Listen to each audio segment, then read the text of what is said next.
माफी मांग चाहे तू इस्तीफा दे दो। ये अमित शाह तू बयान वापस ले लो। अमित शाह तू बयान वापस ले लो। उन्हीं से बदलल बा जिंदगी नरक के, मिलल बा उन्हीं से जिंदगी स्वर्ग के।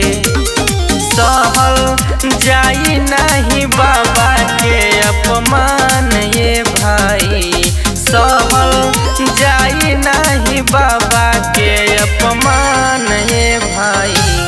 उहे हमनी खातिन बारे भगवान भाई, उहे हमनी खातिन बारे भगवान भाई, उहे हमनी खातिन बारे भगवान भाई।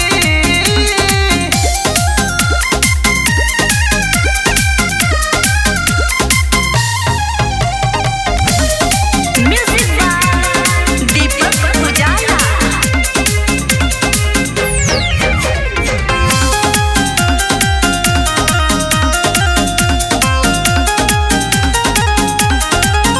तोहर भगवान भले होई है श्री राम हो, हमनी के जपल जाई खाली भीम नाम हो।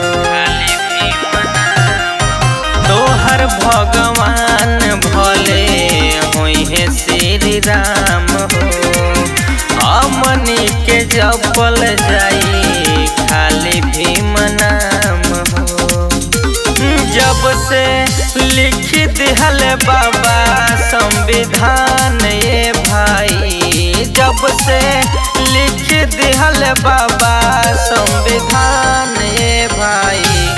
उहे हमनी खातिन बारे भगवान भाई, उहे हमनी खातिन बारे भगवान भाई, उहे हमनी खातिन बारे भगवान भाई। भगवान भाई, भगवान भाई, उहे हमनी खातिन बारे भगवान भाई।